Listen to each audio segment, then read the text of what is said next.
Fala galerinha, sou o professor Fábio Costa do canal FM e hoje eu trouxe para vocês um assunto super legal, geometria espacial, beleza? Vamos lá galera, vamos começar, vamos animar.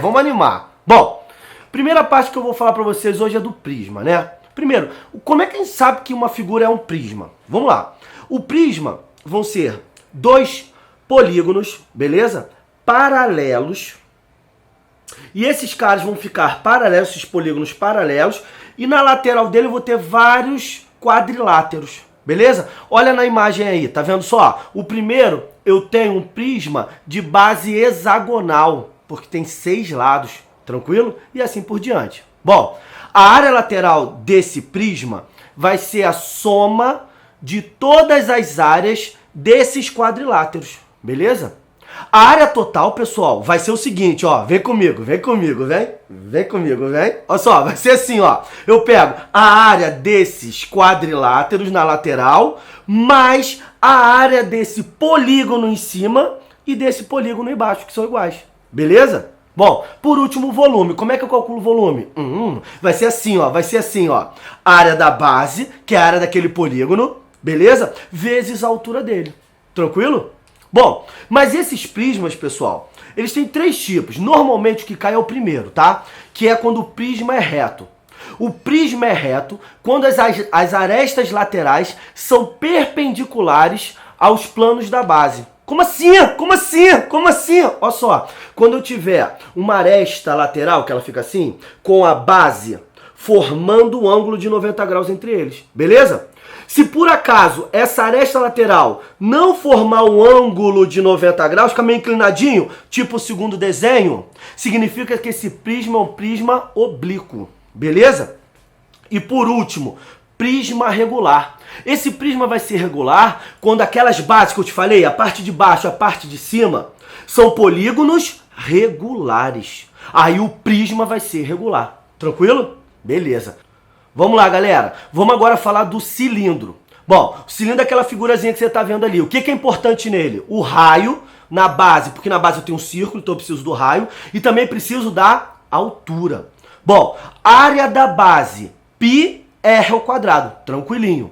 Área lateral, 2πrh. Então, 2 vezes o π, vezes o raio da base, vezes a altura. Tranquilo? E o volume, galerinha? Como é que é o volume? A área da base, que é a área daquele círculo que fica na base, vezes a altura. Beleza? Bom, o próximo, pirâmide. Pirâmide vai ter que característica, pessoal? Vamos lá. A área lateral dela, a área lateral da pirâmide vai ser formada por triângulos. Então, se eu quiser calcular a área lateral, basta eu calcular a área de todos os triângulos das laterais. Ah, detalhezinho, pessoal. Pensa com o tio Fábio aqui. Se na minha base eu tenho um quadrado, quantos triângulos eu tenho na lateral? 4. Se na minha base eu tenho um pentágono, uma figura de 5 lados, quantos triângulos eu tenho na lateral? 5, beleza? Se liga nisso aí. Bom, o que mais que eu preciso? Área total. A área total vai ser, pessoal, a área de todos os triângulos somado com aquela areazinha da base. Beleza? Volume. Volume vai ser a área da base vezes a altura. Só que tem um detalhezinho, eu tenho que dividir isso por 3. Tranquilo? Bom, mais uma figurinha. Vamos lá, pessoalzinho, vamos falar do cone agora. Cone, aquele chapeuzinho de festa antiga, quando o Manu tinha 40 anos, lembra? Então, vamos falar aqui. Área lateral vai ser π vezes o raio vezes a geratriz, que é essa linhazinha que você está vendo aqui do lado. Aqui, ó, aqui, tá vendo? Ó, viu? Foi, muito bem. Área da base, área do círculo, beleza? E o volume do cone, como é que vai ser o volume do cone, pessoal? π vezes r ao quadrado, que é a tal da área da base, vezes a altura, só que eu tenho que também dividir por 3, beleza?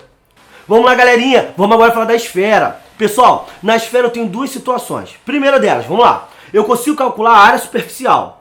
A área superficial da esfera, toda essa região aqui em volta, assim, vai ser πr ao quadrado, beleza?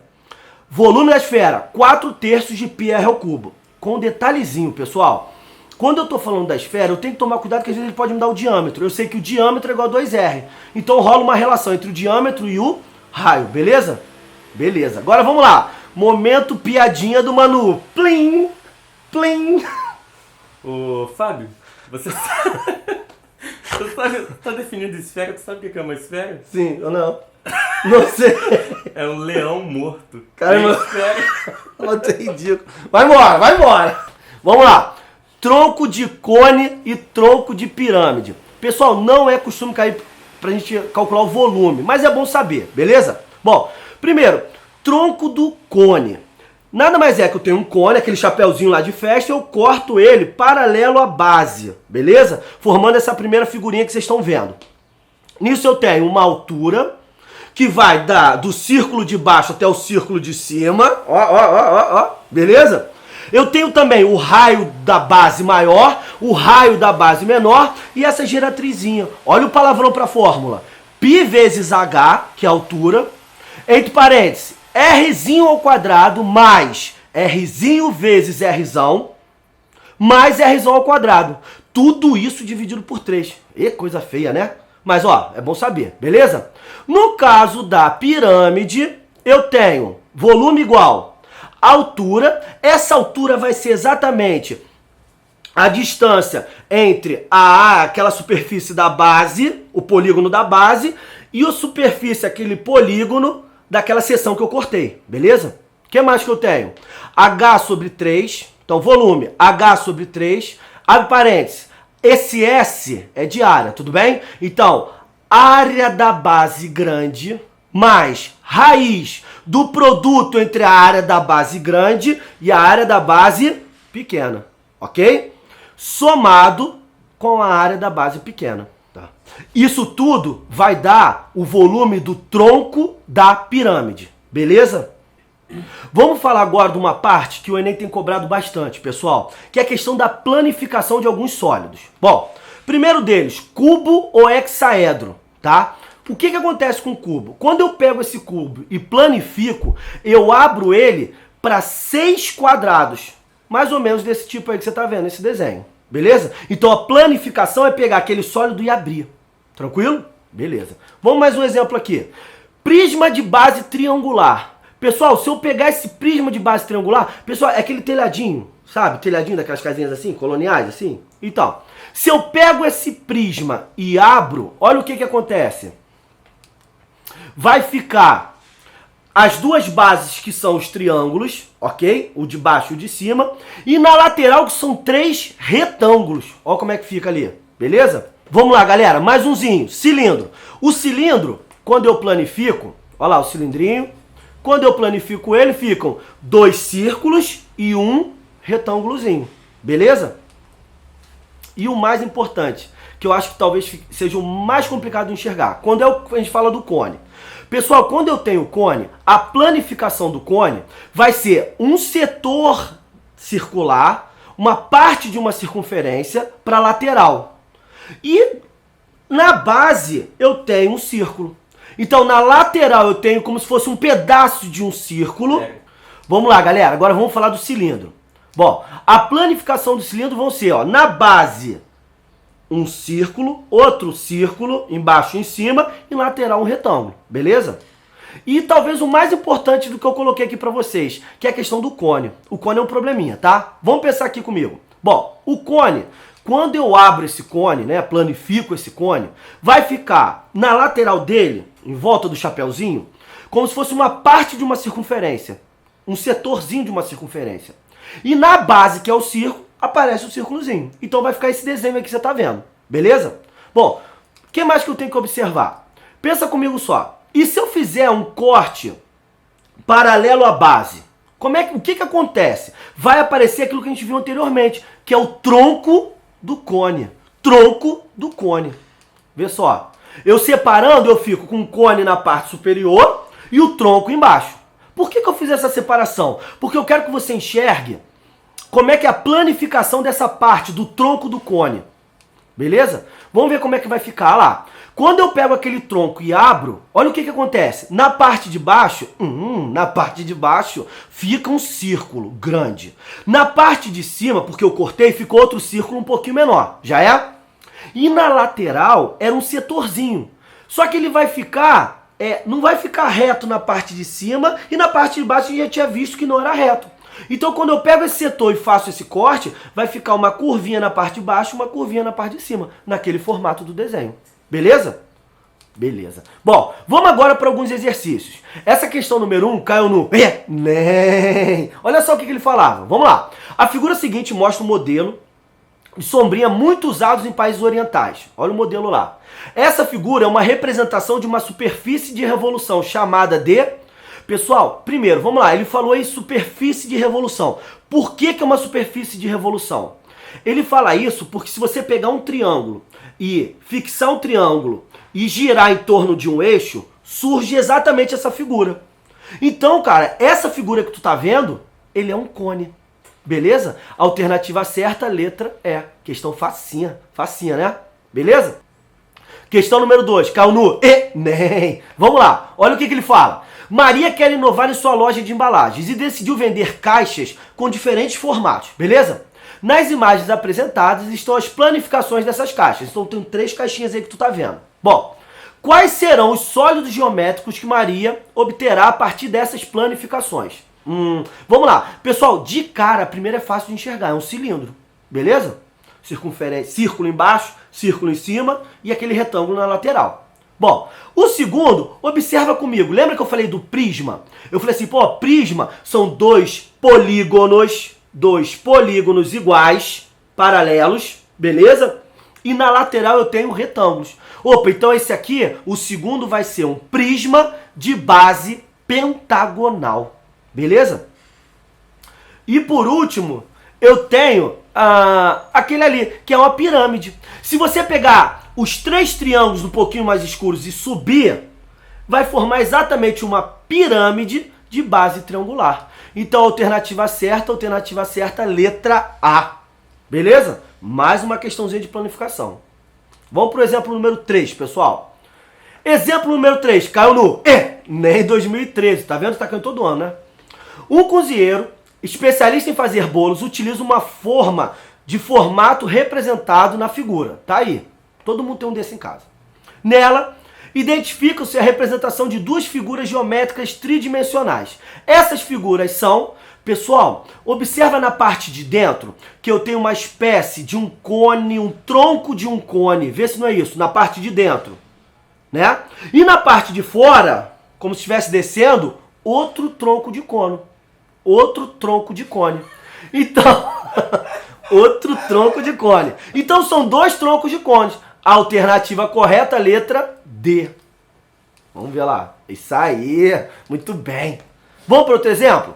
Essa questão também caiu no Enem. Observa que cai com uma certa frequência. Essa é legal. Vamos lá. Um sinalizador de trânsito tem o formato de um cone circular reto. Já vimos isso. O sinalizador precisa ser revestido externamente com um adesivo fluorescente. Desde a sua base do cone, até a metade de sua altura. Então pensa comigo só. Lembra aquele cone que fica na rua? Imagina que eu quero revestir até a metade. Revestir ele até a metade da sua altura. Para a sinalização noturna. Tá bom, isso é bobeira. Vamos lá. O responsável pela colocação do adesivo precisa fazer um corte no material de maneira que a forma do adesivo corresponda à parte da superfície lateral a ser revestida. Ou seja, ele quer saber qual é a figura que eu tenho que colocar, qual é a figura que eu vou pegar para poder colocar em volta do cone. Qual alternativa tu acha que é certa? Manu, fala pra mim qual é a certa. Letra E, letra E. Ah, moleque bom. Letra E. Por quê? Olha só. Quando eu falo na lateral, lembra que a lateral do cone só, vai ser um setor. Se é um setor, o finalzinho dele vai ser assim, ó. Beleza? Se eu faço o corte nesse cone, também vai ter que seguir esse raciocínio. Então, alternativa certa, letra E. Olha lá nos primeiros slides que tem lá o tronco do cone. Beleza? Letra E. Bom, vamos agora começar a fazer uma outra questãozinha. Exemplo número 5. Vamos lá para o exemplo número 5. Caiu no Enem 2016.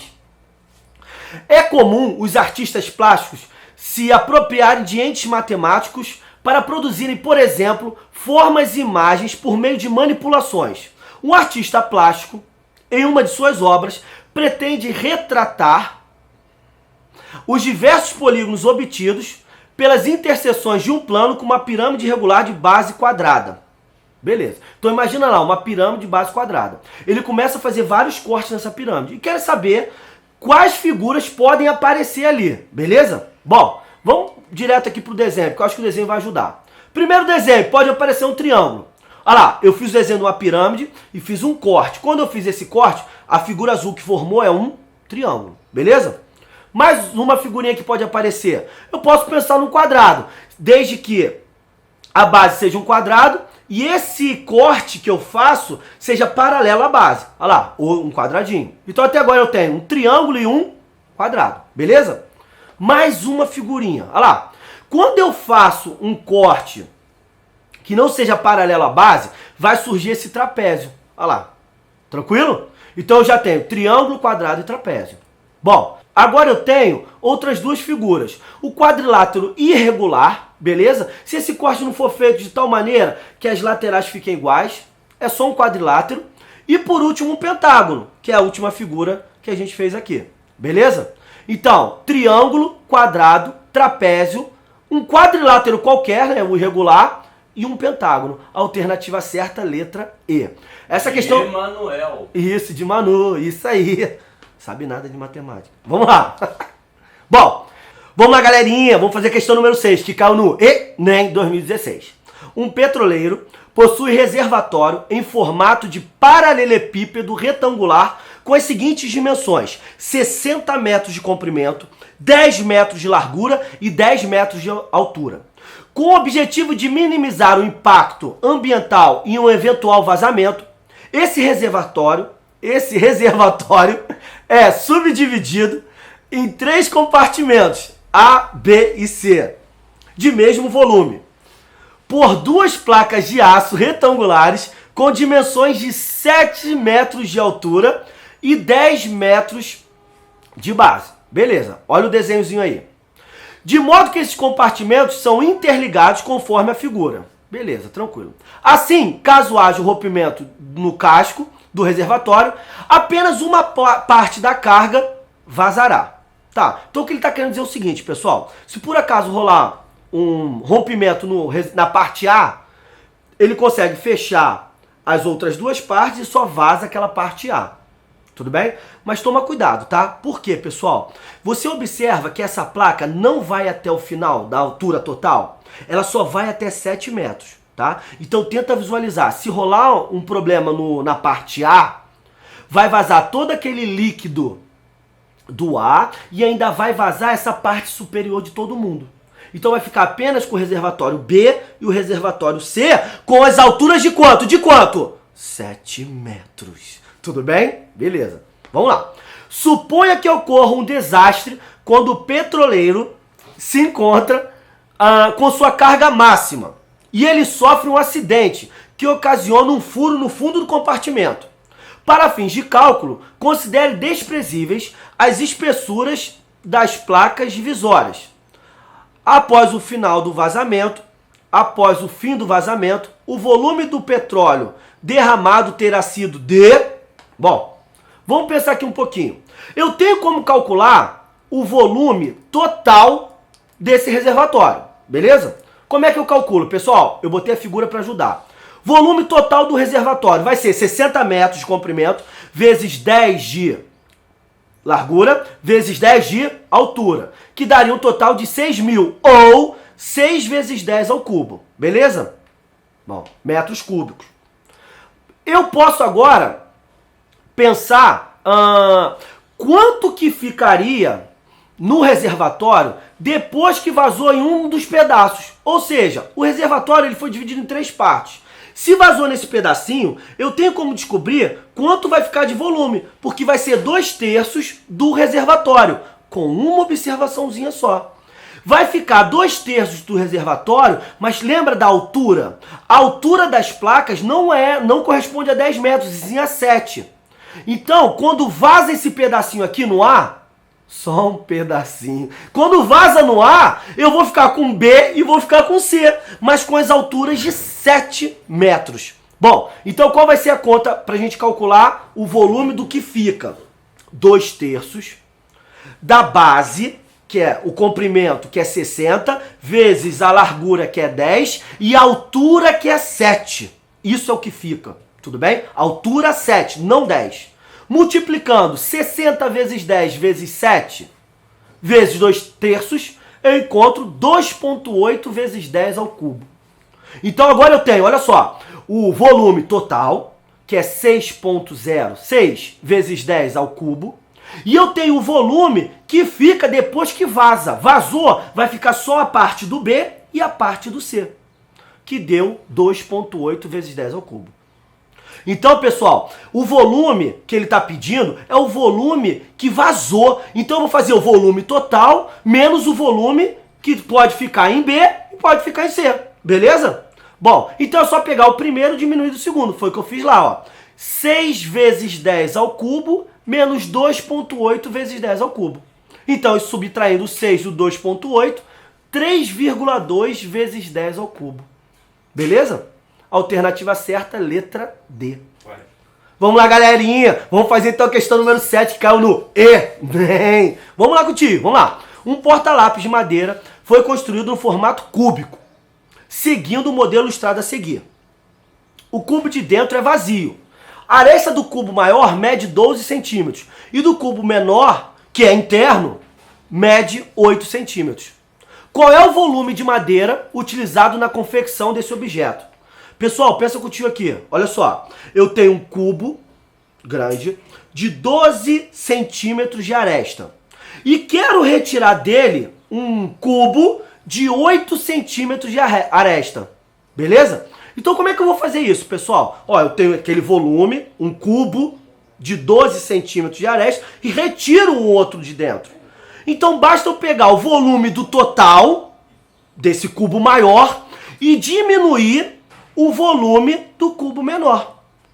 Eu tenho esse cubo de 12 centímetros de aresta e retiro um outro cubo de aresta 8, é só fazer o volume do grande menos o volume do pequeno. Vamos lá, vamos ver como é que faz a conta. Olha lá, volume do cubo maior menos o volume do cubo menor.